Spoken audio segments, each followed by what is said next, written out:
Hello, let us solve this question. ये बहुत ही आसान क्वेश्चन है और मैं सिंपलेस्ट लैंग्वेज में समझाने वाला हूँ। एक एपी है जिसमें 37 टर्म्स है। The sum of the three middle most terms is 225 and the sum of the last three term is 429। Find the AP. अभी मैं ये क्वेश्चन एक्सप्लेन कर उससे पहले और कुछ एक्सप्लेन करना चाहता हूँ। फॉर एन एग्जाम्पल, मेरे पास 5 टर्म्स है और वो 5 टर्म्स की वैल्यू कुछ इस तरह से है। A1 1 है, A2 2 है, A3 3 है, A4 4 है, A5 5 है। ठीक है, अभी मुझे बताया जा रहा है कि भाई इसमें से सेंटर में कौन है, मिडल में कौन है। तो मैं क्या करूंगा, 5 प्लस 1/2। आपको पता होगा स्टेटिस्टिक्स में मीडियन, यस वो वाला। 5 प्लस 1/2 6/2 दैट्स 3। यानी कि थर्ड टर्म जो है A3 जो है वो एग्जैक्टली सेंटर में है। This one A3 exactly in the centre. अभी कोई मुझे ऐसा बोल रहा है कि बीच की 3 टर्म, बहुत सारी टर्म्स है, उसके सेंटर वाली 3। तो मैं क्या करूंगा, इसके लेफ्ट वाली एक ले लूंगा, इसके राइट वाली एक ले लूंगा।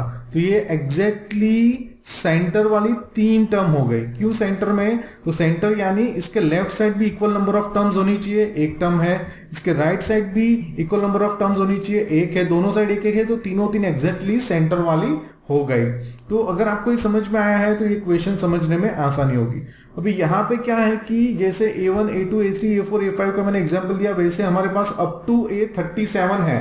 37 टर्म्स है, क्वेश्चन में बोला है। तो सेंटर में क्या आएगा, तो अगर मेरे पास 1 2 अप टू 37 टर्म्स है, तो सेंटर वाला टर्म ढूंढने के लिए मैं क्या करूंगा, जैसे मैंने यहाँ पे 5 प्लस 1/2 किया, यहाँ पे मैं करूंगा 37 प्लस 1/2 38/2 दैट इज 19। यानी कि 19 टर्म्स एकदम सेंटर में।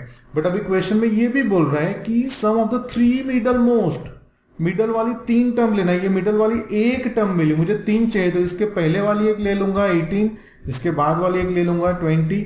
यानी कि इतना सब एक्सप्लेनेशन के बाद ये क्लियर हो गया कि मिडल मोस्ट 3 टर्म्स होगी, टर्म 18, टर्म 19, टर्म 20। अभी हमें क्वेश्चन में बोला है कि sum of the three middle most terms is 225।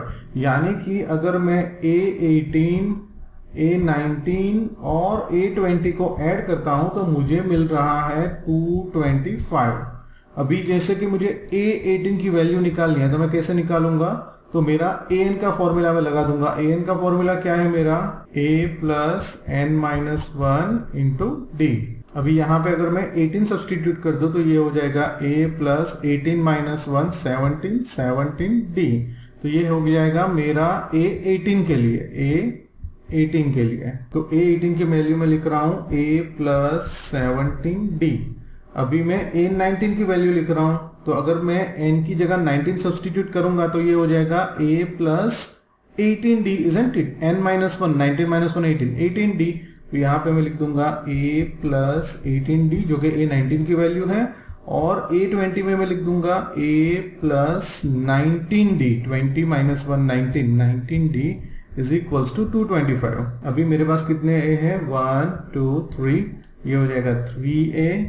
ये कितना है, 17 plus 18 plus 19 that is 54d is equals to 225। अब ये पूरे इक्वेशन में ध्यान से देखेंगे तो हम कुछ कॉमन ले सकते हैं। क्या कॉमन ले सकते हैं, 3। तो पूरे को मैं 3 से डिवाइड कर रहा हूं। इक्वेशन को, पूरे इक्वेशन को एक ही नंबर से मल्टीप्लाई डिवाइड करो तो इक्वेशन सेम ही रहता है, सिर्फ फॉर्म बदल जाता है। तो ये हो जाएगा a, ये हो जाएगा 18d और ये हो जाएगा 75, और ये हो गया मेरा इक्वेशन नंबर 1। अभी हम आगे स्टेटमेंट पढ़ते हैं। क्या बोला है हमें कि sum of the last 3 terms is 429।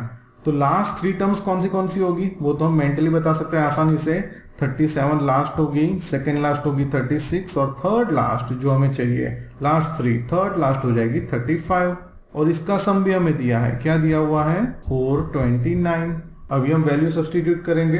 तो जैसे कि A35 चाहिए, तो सेम वे यहाँ पे अगर 35 सब्सटीट्यूट करूंगा मैं n की जगह पे, तो A35 क्या हो जाएगा, a plus 35 minus 1 34, a plus 34d।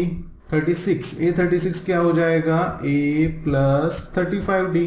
A37 क्या हो जाएगा, a plus 36d, isn't it? और सारे का एडिंग करेंगे तो हो जाएगा 429। कितने a है हमारे पास, 1 2 3, 3a।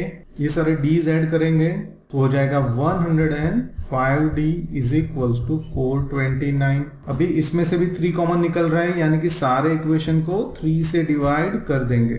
तो ये हो जाएगा कुछ इस तरह से, a 3 cancel, 105 divided by 3 will be 35, तो ये हो जाएगा 35D और ये हो जाएगा 143, जो कि मेरा इक्वेशन 2 है।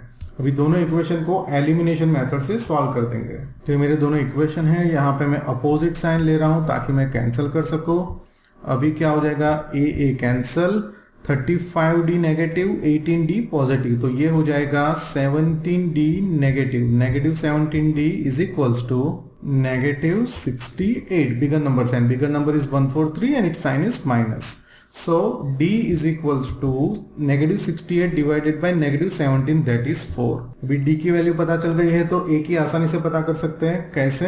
तो ये इक्वेशन में मैं D की वैल्यू सब्सटीट्यूट कर रहा हूँ, तो कुछ इस तरह से हो जाएगा A plus 18 times D, 18 times 4, D की वैल्यू 4 है, that is 72 is equals to 75।